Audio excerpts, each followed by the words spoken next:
16 വർഷം പഴക്കമുള്ള ഒരു ഇന്നോവയുടെ ഫുൾ റീസ്റ്റോറേഷൻ വർക്കിന്റെ വീഡിയോ ഇട്ടത്. നിങ്ങളൊരു കാർ ഓണർ ആണെങ്കിൽ ഈ വീഡിയോ ഫുൾ ആയിട്ട് കണ്ടോളൂ. ജസ്റ്റ് ഒരു ബോഡി പോളിഷിനും അണ്ടർ ബോഡി കോട്ടിങ്ങിനും വേണ്ടി വന്നിരുന്ന വണ്ടിയായിരുന്നു. അൺഎക്സ്പെക്ടഡ് ആയിട്ട് ഇതിന്റെ ഫ്ലോറിൽ അല്പം ഡർട്ട് കണ്ടുകൊണ്ട് തന്നെ ഇതിന്റെ ഓണർ പറഞ്ഞു ഫുൾ ആയി അഴിച്ച് ക്ലീൻ ചെയ്തോളൂ. അങ്ങനെ അധികം വൈകാതെ നമ്മൾ ക്ലീനിങ്ങിന്റെ വർക്ക് തുടങ്ങി. അത്യാവശ്യം നല്ല രീതിയിൽ ഡർട്ട് ഉണ്ടായിരുന്ന വണ്ടിയായിരുന്നു കേട്ടത്. ഫ്ലോറിലൊക്കെ ഉണ്ടായിരുന്ന മണ്ണിന്റെ അളവ് എത്രത്തോളം നിങ്ങൾക്ക് നോക്കിയാൽ കാണാൻ പറ്റും. പ്ലാറ്റ്ഫോമിലെ മണ്ണ് മൊത്തം ക്ലീൻ ചെയ്തതിന്റെ ശേഷം അത്യാവശ്യം നന്നായി റസ്റ്റ് സ്റ്റാർട്ട് ചെയ്തിരുന്ന പ്ലാറ്റ്ഫോമിൽ നമ്മൾ ഫുൾ ഗ്രൈൻഡ് ചെയ്ത് സെറ്റ് ആക്കി. ഇതിന്റെ പ്ലാറ്റ്ഫോമിലെ കോർണേഴ്സ് മൊത്തം മുക്കുമൂല വിടാതെ വാഷ് ചെയ്ത് ക്ലിയർ ആക്കുക എന്നുള്ളതാണ് നമുക്ക് ഏറ്റവും ചാലഞ്ചിങ് ആയിട്ടുള്ള ഭാഗം. അത് മാക്സിമം ക്ലിയർ ആക്കി എടുക്കാൻ തന്നെ നമ്മൾ ശ്രമിച്ചിട്ടുണ്ട്. പ്ലാറ്റ്ഫോമിന്റെ എല്ലാ ഏരിയകളും മാക്സിമം കവർ ചെയ്ത് ക്ലീൻ ചെയ്യാൻ നമ്മൾ ശ്രമിച്ചിട്ടുണ്ട് കേട്ടോ. ഈ വണ്ടിയുടെ ഫുൾ വർക്ക് കംപ്ലീറ്റ് ചെയ്യാൻ നമുക്ക് 7 ദിവസം എടുത്തുട്ടോ. നമ്മുടെ ഈ സർവീസിന് ബുക്കിംഗ് വഴിയാണ് നമ്മൾ വണ്ടികൾ എടുക്കുന്നത്. അങ്ങനെ പ്ലാറ്റ്ഫോം മൊത്തം വാഷ് ചെയ്ത് സെറ്റ് ആക്കി ഡ്രൈ ആക്കിയതിന്റെ ശേഷം പ്ലാറ്റ്ഫോമിൽ പെയിന്റും കൂടി അടിച്ച് പ്ലാറ്റ്ഫോമിൽ വർക്ക് നമ്മൾ കംപ്ലീറ്റ് ചെയ്തു കേട്ടോ. അതിനുശേഷം നമ്മൾ ചെയ്തത് ഈ വണ്ടിയുടെ അണ്ടർബോഡി കോട്ടിംഗ്. അണ്ടർബോഡി കോട്ടിങ്ങിന് പിന്നെ റിമൂവ് ചെയ്ത അലോയ് വീൽസ് നന്നായി വാഷ് ചെയ്ത് ക്ലിയർ ആക്കി ഏകദേശം ഒരു പുതിയ കണ്ടീഷനിലേക്ക് നമ്മൾ മാറ്റിയെടുത്തിട്ടുണ്ട്. അതിനുശേഷം നമ്മൾ അണ്ടർബോഡി കോട്ടിങ്ങിന്റെ വർക്ക് സ്റ്റാർട്ട് ചെയ്തിട്ടോ. 5 വർഷം വാറന്റിയുള്ള നമ്മുടെ അണ്ടർബോഡി കോട്ടിംഗ് ആണ് നമ്മൾ ഈ വണ്ടിയിൽ ചെയ്തിട്ടുള്ളത്.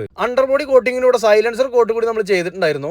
അണ്ടർബോഡി കോട്ടിങ്ങിന് ശേഷം അത്യാവശ്യം നന്നായി ഡർട്ട് നിറഞ്ഞ എഞ്ചിൻ റൂം കൂടി നമ്മൾ വാഷ് ചെയ്ത് സെറ്റ് ആക്കിയിട്ടുണ്ട്. ഇന്റീരിയറിലെ എല്ലാ ഭാഗങ്ങളും മാക്സിമം കവർ ചെയ്യാൻ നമ്മൾ ശ്രമിച്ചിട്ടുണ്ട്. ഏറ്റവും അവസാനം റിമൂവ് ചെയ്ത എല്ലാ പാർട്സുകളും നന്നായി വാഷ് ചെയ്ത് ഡ്രൈ ആയതിന്റെ ശേഷം തിരിച്ച് സെറ്റ് ചെയ്ത് പുതിയൊരു ഫ്ലോർ മാറ്റ് കൂടിയിട്ട് വണ്ടി ഒരു ഫുൾ ബോഡി കട്ട് ചെയ്ത് പോളിഷ് ചെയ്തതിന് ശേഷം നമ്മുടെ വണ്ടിയുടെ വർക്ക് നമ്മൾ കംപ്ലീറ്റ് ചെയ്തു. അപ്പോൾ ഇതാണ് വണ്ടിയുടെ ഫൈനൽ ലുക്ക്. അപ്പോൾ ഇനി ഇതുപോലുള്ള വീഡിയോകൾ കാണാൻ താല്പര്യമുണ്ടെങ്കിൽ നമ്മുടെ അക്കൗണ്ട് ഒന്ന് ഫോളോ ചെയ്തോളൂ. നമ്മുടെ ഷോപ്പിന്റെ ലൊക്കേഷൻ വരുന്നത് പാലക്കാട് ജില്ലയിൽ ഈസ്റ്റ് ഒറ്റപ്പാലത്താണ് കേട്ടോ. കോൺടാക്ട് നമ്പർ താഴെ കൊടുക്കുന്നുണ്ട്.